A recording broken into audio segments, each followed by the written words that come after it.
എത്ര പേര് കണ്ടിട്ടുണ്ടെന്നറിയില്ല. നമ്മുടെ ചാനലിൽ ഓരോ ആഴ്ചയും അപ്ലോഡ് ചെയ്യുന്ന വീഡിയോസ് ഉണ്ട്. ബിയോണ്ട് ദ ബാർ എന്ന് പറയുന്ന കൊറിയൻ സീരീസിൻ്റേത്. എല്ലാ ആഴ്ചയും അപ്ലോഡ് ചെയ്യാൻ കാരണം എന്താണെന്ന് വെച്ചാൽ ഓരോ എപ്പിസോഡും ഓരോ ശനിയാഴ്ചയും ഞായറാഴ്ചയായിട്ടാണ് 2 എപ്പിസോഡ്സ് വെച്ച് റിലീസാവുന്നത്. അതുകൊണ്ടാണ് ഇപ്പോൾ 10 എപ്പിസോഡ് വരെ റിലീസായിട്ടുണ്ട്. 8 എപ്പിസോഡോളം കണ്ടിട്ടുണ്ട്.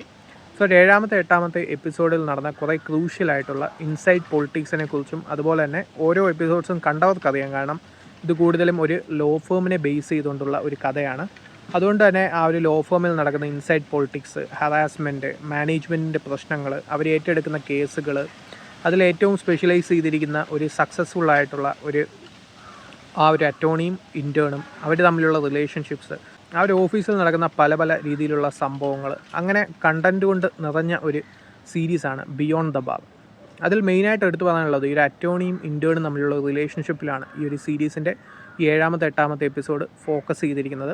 അതിൻ്റെ കൂടെ തന്നെ ഈ ഒരു ലീഡിങ് അറ്റോർണി ആയിട്ടുള്ള ഈ ഒരു നായകൻ്റെ ക്യാരക്ടർ ഫേസ് ചെയ്യുന്ന മെൻ്റൽ ചലഞ്ചസ് ഉണ്ട്. അദ്ദേഹത്തിൻ്റെ ഫാമിലി ലൈഫ് ഒന്നും അത്രയും നല്ലതല്ല. പക്ഷേ അദ്ദേഹം പ്രൊഫഷണൽ ലൈഫിൽ വളരെ സക്സസ്ഫുൾ ആയിട്ടുള്ള ഒരാളാണ്. അതുകൊണ്ട് തന്നെ അദ്ദേഹം പോകുന്ന സാഹചര്യങ്ങൾ എന്തൊക്കെയാണെന്നും വ്യക്തമായി കാണിക്കുന്നുണ്ട്. അതുകൊണ്ട് തന്നെ ഈ ഒരു അറ്റോർണി എങ്ങനെയും പുറത്ത് ചാടിക്കാനായിട്ടുള്ള ശ്രമങ്ങളാണ് ഈ ഒരു മാനേജ്മെൻറ്റിൻ്റേത്. അവർക്ക് അതിനെതിരായിട്ട് ശക്തമായ തെളിവുകൾ കിട്ടുന്നു. സോ ഇത്തവണ ഈ ഒരു സക്സസ്ഫുൾ ആയിട്ടുള്ള അറ്റോർണി എങ്ങനെയാണ് ഇതൊക്കെ നേരിടുന്നത്, അതിൻ്റെ കൂടെ തന്നെ ഈ ഒരു അറ്റോർണിയും ഇൻറ്റേണുമായിട്ടുള്ള റിലേഷൻഷിപ്പ് വളരെ ബ്യൂട്ടിഫുൾ ആയിട്ടാണ് ഈ ഒരു സീരീസിൽ എക്സ്പ്ലോർ ചെയ്തിരിക്കുന്നത്. അതിപ്പോൾ ഡയലോഗ്സ് ആണെങ്കിലും ബാക്കിയുള്ള സംഭവങ്ങളാണെങ്കിലും ആ ഒരു BGM ആണെങ്കിലും അവയുടെ പെർഫോമൻസ് ആണെങ്കിലും രണ്ടും തന്നെ എടുത്തു പറയേണ്ട ഒന്നാണ്.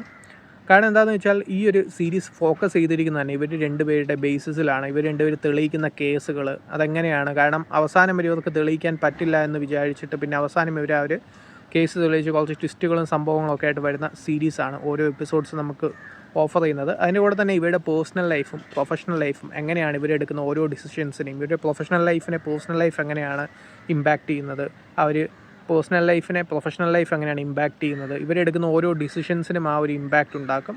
അതുകൊണ്ട് തന്നെയാണ് ഈ ഒരു എല്ലാവരുടെയും പേഴ്സണൽ ലൈഫ് കൂടുതൽ ഫോക്കസ് ചെയ്തിരിക്കുന്നത് ഈ ഒരു സീരീസിൻ്റെ എൻ്റയർ പ്ലോട്ട് പറയുന്നത്. ഓരോ എപ്പിസോഡ്സും വരുംതോറും വളരെ കിടിലൻ ഔട്ട്പുട്ട് നൽകുന്ന ഒരു വെബ് സീരീസാണ്. സോ മെയിൻലി ഈ ഒരു ഇൻറ്റേണിൻ്റെയും അതുപോലെ തന്നെ ഈ ഒരു ലീഡിങ് അറ്റോർണിയുടെയും അതിൻ്റെ കൂടെ തന്നെ ഈ ഒരു ലീഡിങ് അറ്റോർണിയുടെ നായകൻ്റെ സെക്രട്ടറി ആയിട്ടുള്ള ഒരു ക്യാരക്ടറും അപ്പോഴത്തെ ആ ടീമിലെ ആ ഒരു ലീഡിങ് അറ്റോർണി ആയിട്ടുള്ള ഒരു ഫീമെയിൽ ക്യാരക്ടറും അവർ പോയ സാഹചര്യങ്ങളും ആ ഒരു പാസ്റ്റിലുണ്ടായ പ്രശ്നങ്ങളും ഇവർ രണ്ടുപേരുടെയും ആ ഒരു റിലേഷൻഷിപ്പൊക്കെ തന്നെ വളരെ ഗംഭീരമായിട്ട് പറയുന്ന ഒരു സീരീസാണ് ഈ ഒരു ബിയോണ്ട് ദ ബാറിൻ്റെ 7ാമത്തെ 8ാമത്തെ എപ്പിസോഡ്. സോ ഇങ്ങനെയുള്ള സീരീസ് മെയിൻലി കൊറിയൻ സീരീസൊക്കെ താല്പര്യമുള്ളവർക്ക് തീർച്ചയായിട്ടും കണ്ടു നോക്കാവുന്ന ഒരു വെബ് സീരീസാണിത്. സോ ഇത് നെറ്റ്ഫ്ലിക്സിൽ ഇപ്പോൾ അവൈലബിൾ ആണ്.